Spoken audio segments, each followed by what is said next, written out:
I'm literally sitting in answered prayers.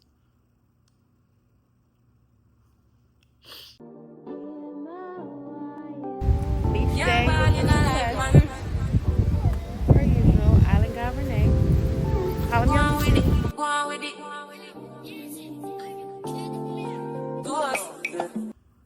Hey y'all, welcome back to my channel. My name is Renee if you're new, and thank you so much for clicking on this video. I know you guys are all here because y'all trying to hear all about my crazy roller coaster life on this VSG post-op journey.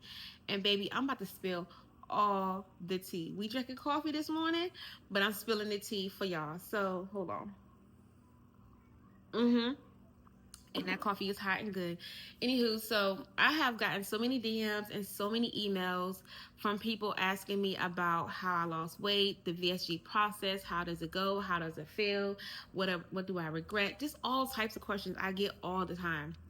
So I finally decided to put down 10 questions, some of the 10 questions I normally would get, and I wrote down my responses to them. I will be reading them from here because I literally wrote these responses out because I want to be able to give y'all full transparency, like everything, without leaving anything out.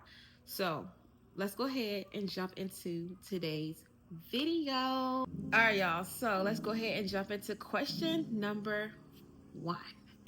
Question number 1, it says, what was your starting weight and where are you now after losing 126 pounds? All right, so I know y'all love numbers, and I know that's one of the main things y'all want to hear about. So we just gonna go ahead and jump into that first. All right, so my starting weight was 330 pounds. Yeah, I'm gonna say that again. I was 330 pounds. Yeah, your girl was big, okay? But don't do me, okay? Don't do me, because I was still fine as hell and I was looking good and I know how to dress. So yeah. Now I've gotten down all the way from 330 pounds in 1 year to 204 pounds. Okay? Y'all, when I tell you, it literally feels like I lost a whole entire person off my body. I mean, it's crazy to me that I'm down to, I haven't been down to 204. I'm 32. Yeah, I'm 32. And I haven't been down to 204 since like middle school. I promise you. I promise you. So it literally feels amazing to be at this weight. Like I'm able to do so much. And I have so much more energy. Like I don't get tired fast. I could do so many things now that I couldn't do before. For an example, cross my legs. I can cross, watch. I can cross my legs and be comfortable. My legs is crossed, y'all. Like I just always been a fan of girls being able to cross their legs, and I can cross my legs like a lady and not feel uncomfortable crossing my legs. Like, oh my gosh, that's like top tier for me. Top tier that I can cross my legs now. Like I love that for me. So that was question number 1. All right, let's go ahead and jump into question number 2. All right, so what was the hardest moment in your VSG journey that almost made you give up? All right, y'all, so this is full transparency, and I'm going to read this word for word, and then we're just going to talk about it. I think the hardest moment in my VSG journey was realizing that my relationship with food would have to change. Like, so many foods that I used to love, I had to let go because my body just couldn't handle it anymore. I had to learn to be like extremely mindful about how much I was eating, what I was eating, you know, just whatever I put in my mouth. I had to be very, very mindful because eating something wrong can turn into a disaster. Okay. And when I say a disaster, when you get VSG, when you have VSG surgery or just any bariatric surgery, you may go through a dumping situation. A dumping is like when you're not careful with how much fat and sugar intake you put into your body, or your body may not agree with it and you start dumping from the front and the back, okay? And it makes you feel crazy, makes you feel lightheaded, makes you feel dizzy, makes you feel so sick, like your body's literally crashing out. And I've had one of those sessions before. I promise you, I'm not having no more. Because it's that bad. It was really, really hard to deal with that. And realizing It's some things I cannot eat, and I had to let it go. Another really part that's hard for me, that still now that I have not got over yet, is accepting the weight that I've lost so far. I've dealt with body dysmorphia, and the struggle has been real. The weight that you guys see, the weight loss you guys see, I don't see that. I still see myself as that 300-pound girl. Like, I don't see that I lost over 100 pounds. In my mind, I still look 330 pounds. In y'all minds, I probably look amazing. But my mind just has not caught up to the fact that my body has lost this much weight. And this is something that I deal with on a regular. Like, I'm constantly being told about how great I look. I'm constantly being told, you look this and you do this and da da da. I don't see that. I don't. But, you know, even now, just after losing this amount of weight and having a whole person off my body and me being able to fit into smaller clothes, I still find myself going into stores and navigating straight to plus size when I need to be going to the other side to go get a large or a medium. And not even thinking like, girl, you can't fit that. Then I go and buy it and realize, like, why did you buy this? You can't even fit this. So that is something that I feel like I struggle with.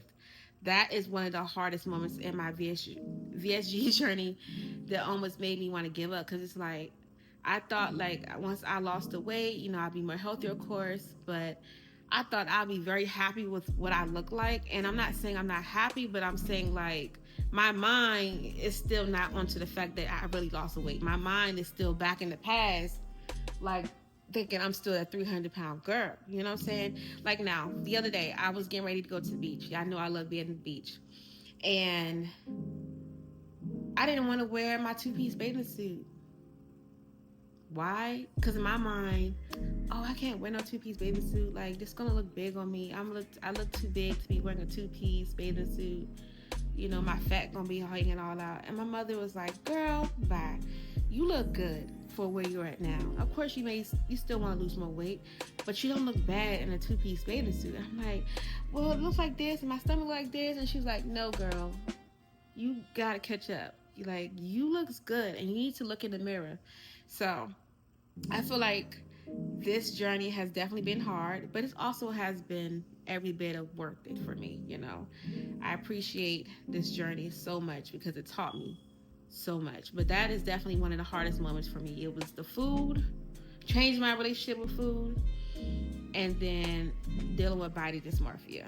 All right, so let's go ahead and jump into question number 3. All right, so the question says, how has losing this much weight changed your confidence, lifestyle, or relationship with friends and family? So, in terms of my lifestyle, I eat healthier than I have ever eaten in my entire life, y'all. Okay? My body actually craves, and it's so crazy for me to say this out loud, my body actually craves a healthy lifestyle. Like, I crave healthy food, okay? I work out. I walk regularly. I walk Monday through Friday. Every morning after I put my kids on the bus, I go for a walk. I do at least 2 to 3 miles. Sometimes I can do 5 miles. It just depends. I also do Pilates in the evening times.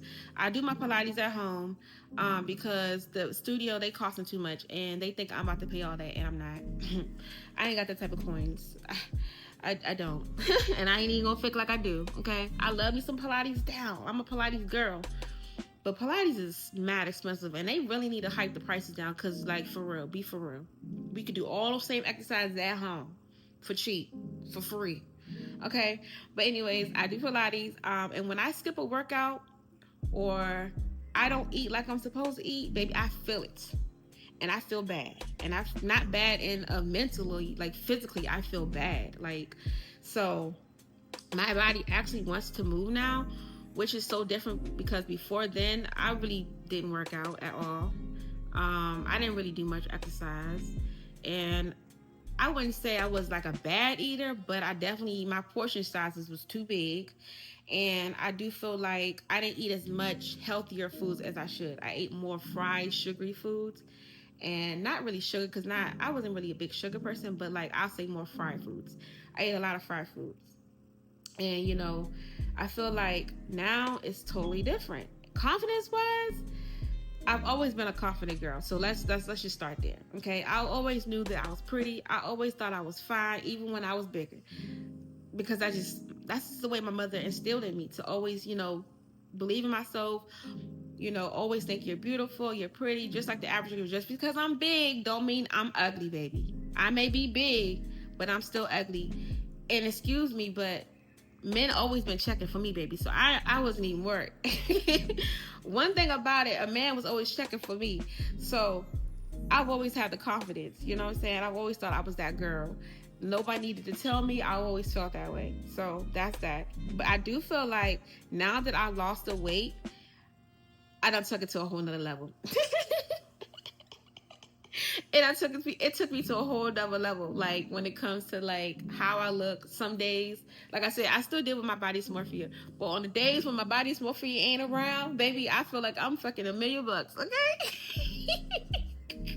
Excuse my language. I'm sorry for cussing. But I really do. Like, it's crazy. I can confidently rock my confidence knowing like I really, really look good, and like God's grace and mercy is just shining on me. Cause like what? I'm really that girl, period. Whether you like it or not, I'm really that girl. Nobody can tell me different, okay?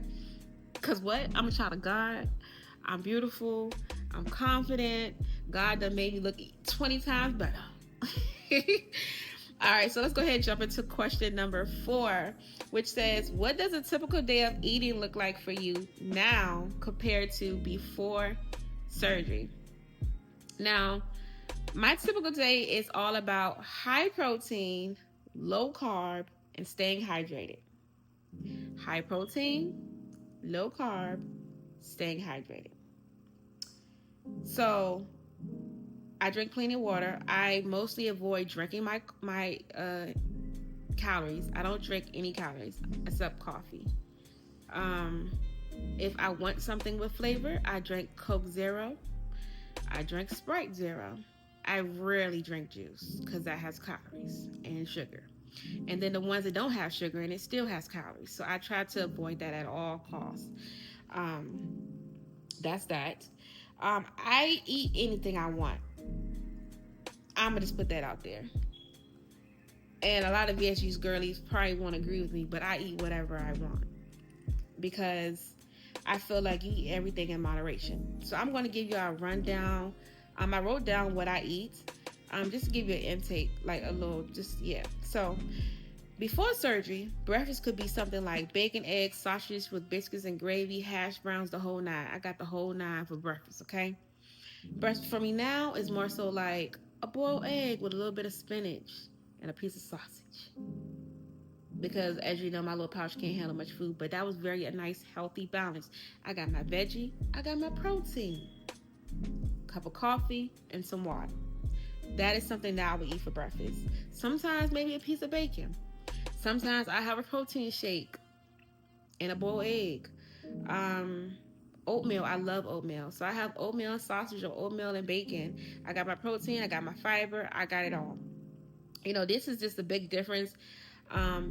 It's what my body needs. I'm just trying to, be healthy and be mindful about what I'm putting in my, in my body, of course, and what I'm eating. Lunch for me, let's say whatever I cooked the night before is what I'm going to eat for lunch the next day. People be like, do you meal prep? No, I don't meal prep. I mean, I guess I do, but I don't. Because whatever I cook, I'm cooking for at least 2 or 3 days, okay? So, for an example, last night I made baked chicken. I made lima beans and rice. And guess what we having for lunch today? You guessed it, some baked chicken. So that's literally what I'll eat. I'll eat whatever I made for dinner the night before is what my lunch would be for the remaining of the week.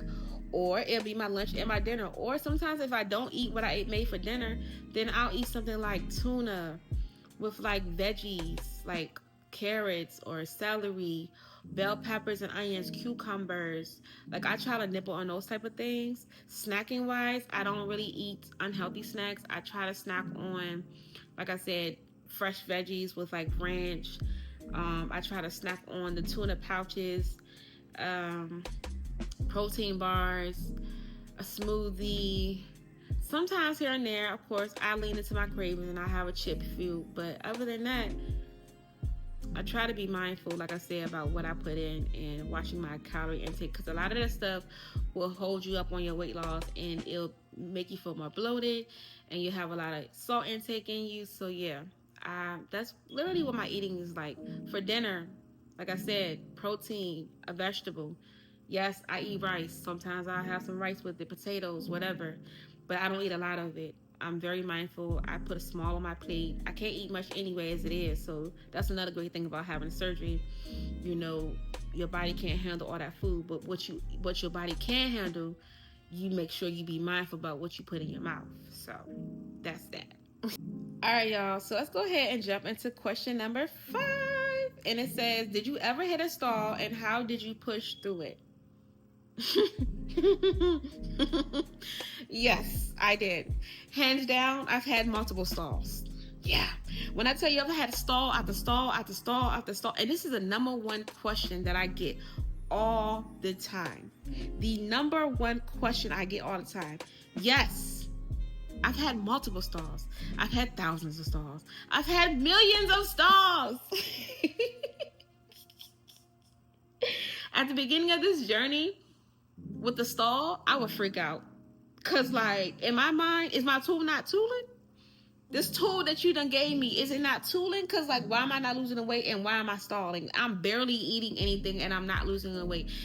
Listen, I had to talk to my surgeon. I love my surgeon down, okay? And he's amazing. He always reminded me that if the scale is not moving, you're still making progress because you're losing inches, babe.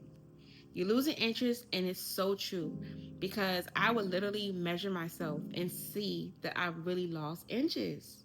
Clothes would fit differently too. So, you know, and I was also the type of person to, this whole journey, I got on the scale every day. And that's something they tell you not to do, but I'm a rebel and I'm not listening to them. So I got on the scale every day.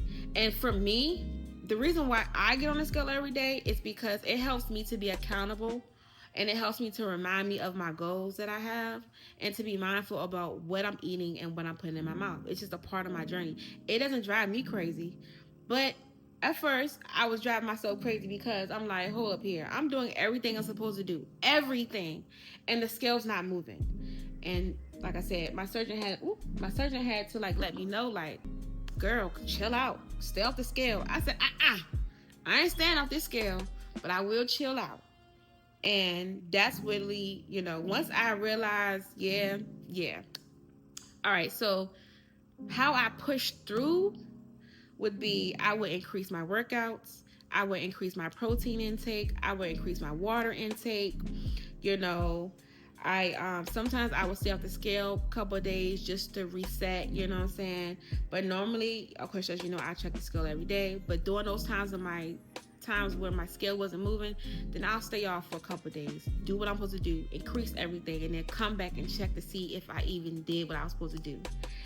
And usually the scale will end up moving. Now, you got to be very patient because I feel like in this journey, you got to take it day by day, being consistent, trusting the process, even when the scale doesn't move. You know what I'm saying? Even when the scale doesn't show any type of progress immediately, take it day by day. Because when the scale's not moving, you're still making progress. I want you to remember that. You're still making progress because the weight that you was when you started this journey, you're not that weight anymore. You done made a whole lot of progress. You know what I'm saying? And the fact that you lost the amount of weight that you did lose so far is something to be happy about. So don't give up. Keep going. Keep pushing through those stalls. And know you're a bad bee. And that's just on that. All right, so let's go ahead and jump into question number 6. What was one myth or misconception about VSG that you learned that wasn't true? One big misconception that I learned about VSG is that people think that you could never eat your favorite foods again. Girl, that's a lie. And I'm gonna tell you again, that's a lie. Okay, you know. Also, what can I say? How can I say this? I'm in those little Facebook groups for like the weight loss and VSG, and I be seeing girls in there. Oh my gosh, you shouldn't be eating rice. You shouldn't be eating pasta. Girl, get out my face, because you can eat everything in moderation. Just don't overdo it. You know what I'm saying? People always say you can't eat rice, you can't eat pasta, but let me tell you, I eat rice. I eat rice. Now I don't do pasta like that because my body can't handle that anymore. But yeah, I eat rice every week. Baby, rice is gonna be a part. I'm eating it at least 2 or 3 times a week. At least 2 or 3 times a week, or more sometimes. Of course, I eat it in moderation. But back when I was bigger, I would eat like 2 cups of rice versus now I eat half a cup of rice. And honestly, rice fills me up anyway, so I don't eat too much of it on my plate. But still, I'm not getting rid of the food that I love. And there's nothing wrong with rice. Rice is good for you. It's a healthy carb. You know what I'm saying? Eat it in moderation. You're going to be fine. I've lost the weight and I still eat rice. Okay? Now, yes, the first 3 months, I say the first 5 or 6 months of your journey, try to stay away from the carbs. But once you get into the groove of things, you see how things, then maybe you can slowly bring it in. You know what I'm saying? But portion control. I still enjoy a lot of the foods I love by moderation. You know, let's just be real. Growing up with a Jamaican father who loves rice, my daddy loved rice down. Okay? And that's probably where I got my love for rice. Even my cousin, she loves rice. Like my whole family, we just a rice eating family. Okay?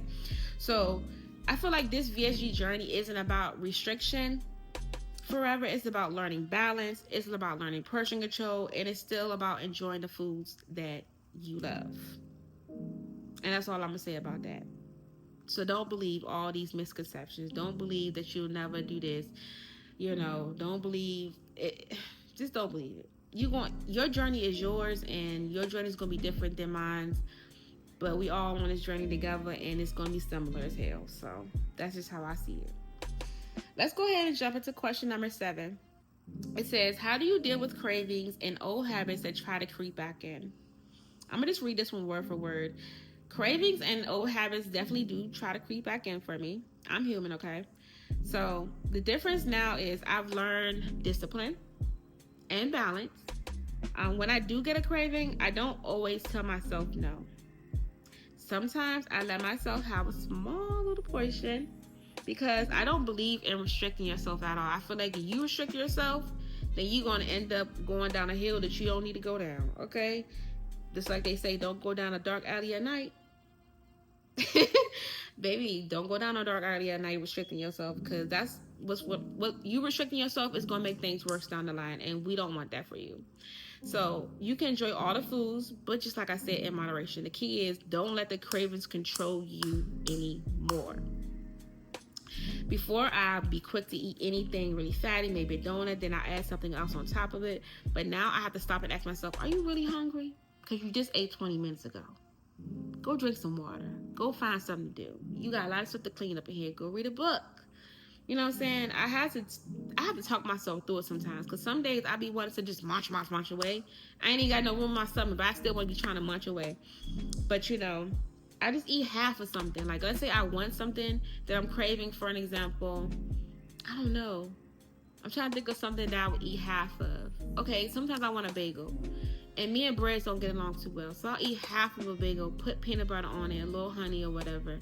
And I'll satisfy my little craving that I may have.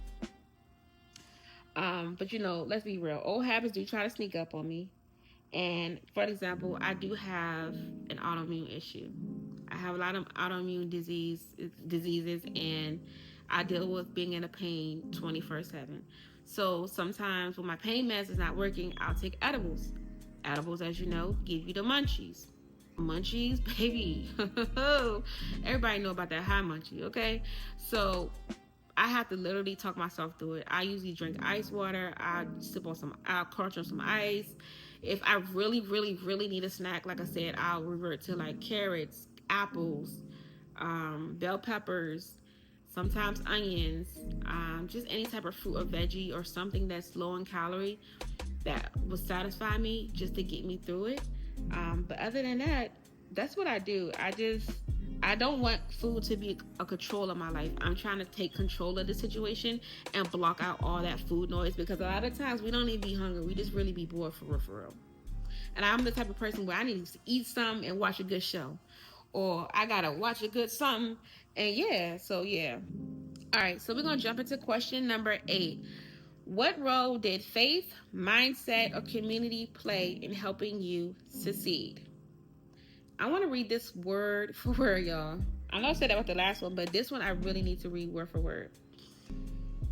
When I decided to take control of my life and lose weight, it was because I felt like I was losing myself. And I just had my 3rd baby. I had lost my dad. And honestly, I felt like my life was in shambles, and I knew something had to change. Now, faith has always been a huge part of who I am. I've been a believer my whole life. I was raised in the church. My grandmother's a pastor. My mom is an evangelist. But during this journey, I had to really step into my faith and give my life fully to God. Not be like I had to try to get out of this lukewarm stage. You know what I'm saying? I knew that the only way I could really change was to align my mindset, my body, my emotions, and my spirit with Him. I just wanted to become that Proverbs 31 woman. Physically, emotionally, and spiritually. Not just for myself. I'm about to cry. Not just for myself, but for my children.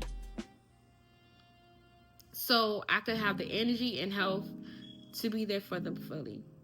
You know, mindset played a huge role as well.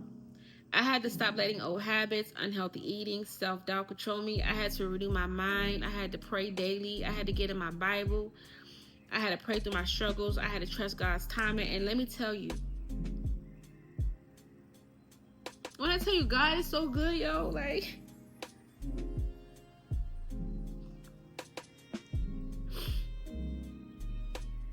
God shifted everything. I'm literally sitting in answered prayers. Oh my gosh, I don't even have nothing to wipe my face. My mindset played a huge role in that. I really had to change a lot of things, y'all. God shifted everything for me. He renewed my heart, my motivation, my discipline. And I started to see real results when I took action and took control of my life. You know what I'm saying? Community played a part as well. But it was also a refining process for me, because I lost so many people along the way. Friends who weren't supportive of me, who became jealous, you know, and that showed me who I truly was and who was truly for me. But ultimately, it was my lock-in with God, my mindset, my willingness to just trust the process. And I'm going to say this throughout this video. You gotta trust the process. That was what helped me to succeed, y'all. I had to lose more than just weight. I feel like this journey is more than just losing weight. I had to grow spiritually. I had to grow emotionally. I had to grow mentally. And now I'm just looking back and I'm just literally sitting in these answered prayers, and it's just like, it blows my mind. It literally blows my mind. And I've been asking God for years for a lot of things that I'm sitting in right now. When I tell you God has definitely done a transformation in me,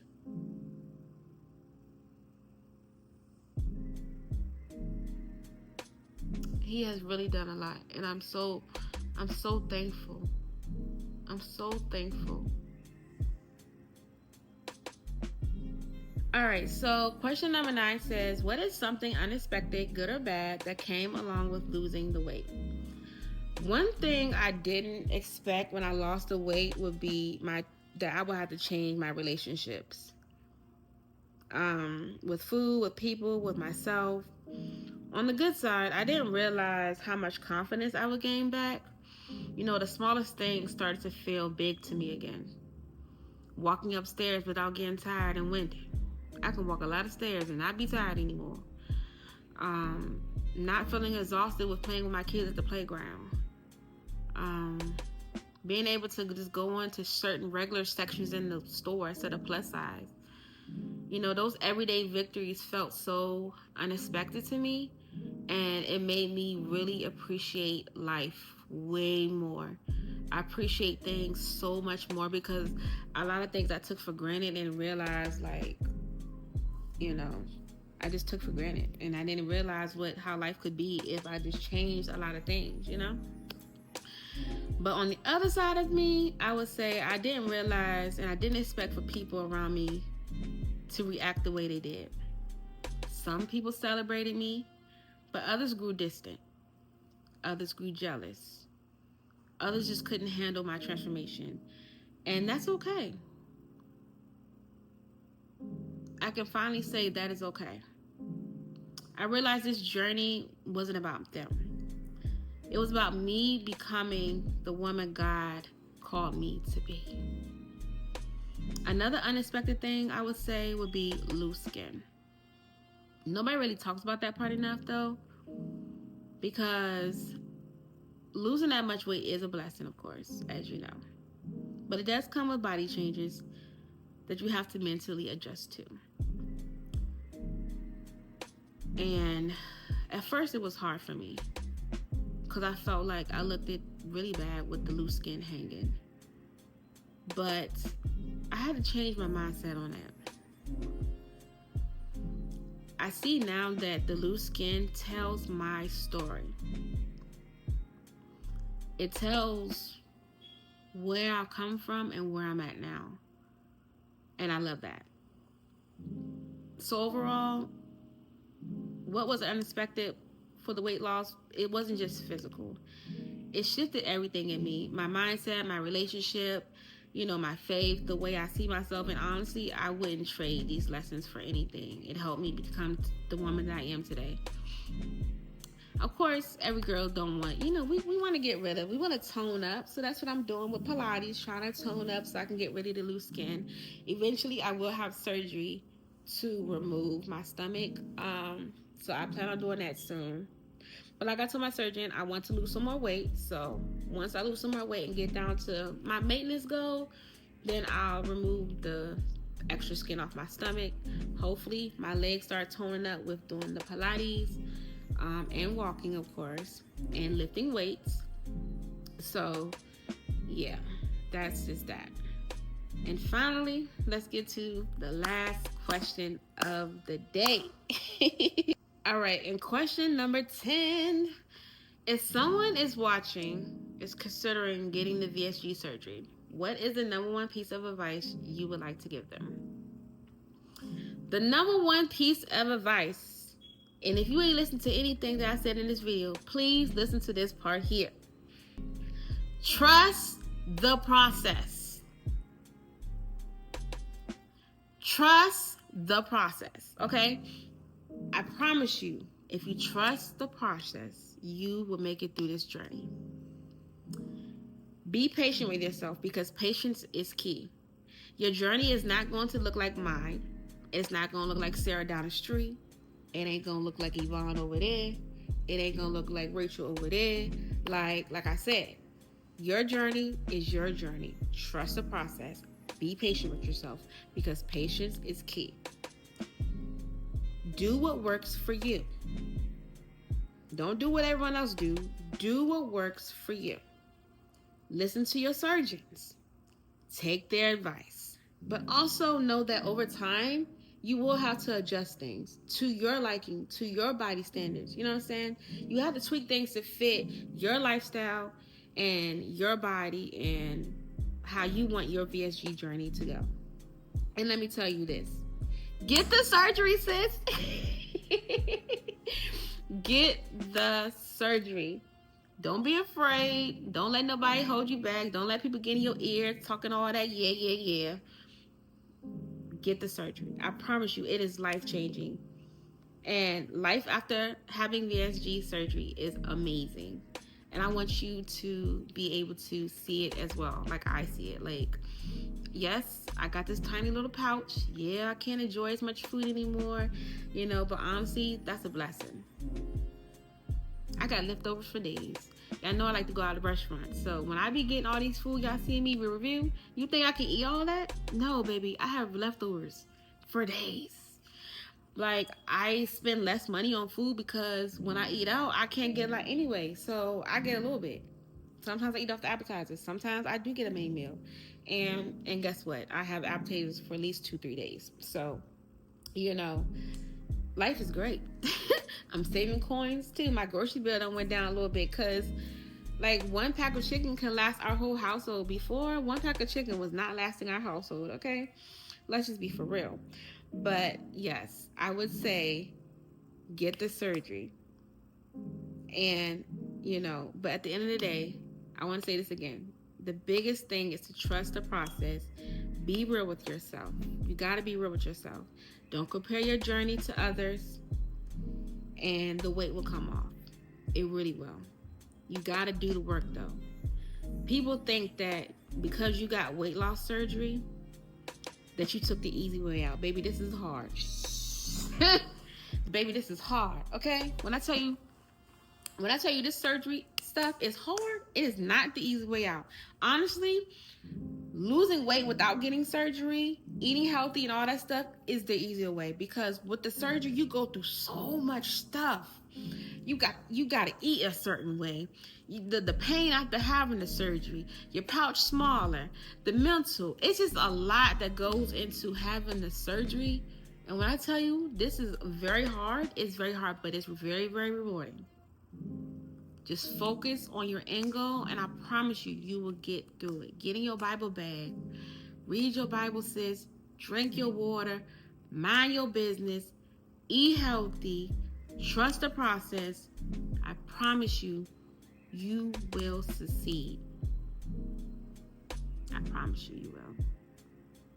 So yeah, y'all. That's 10 questions. I hope you guys enjoyed this video. Thank you so much to all my new subscribers. I really appreciate you. And I hope to see you guys on the next vlog. Please, in the comments, let me know if you're on a weight loss journey, how much weight you've lost, or if you want to get the surgery. Let me know. If you have any extra questions, y'all know my DMs and my emails are always open. I'm always willing to talk or whatever. And if you're not subscribed, go ahead and subscribe, because why you watch this long ass video and you ain't subscribed to my channel? Make it make sense, because now you all in my business, and once you want to be in my business, we must try to be friends or something. So yeah, but anywho, let me stop. But anywho, I'll see you guys on the next video. Of course, back to my vlogs. If you haven't watched my vlogs, go ahead and watch my vlogs, because I'm a time baby, okay? Me and my sis, we be here. But anywho, thank you so much for clicking on this video. I'll see you guys on the next one. Bye, guys.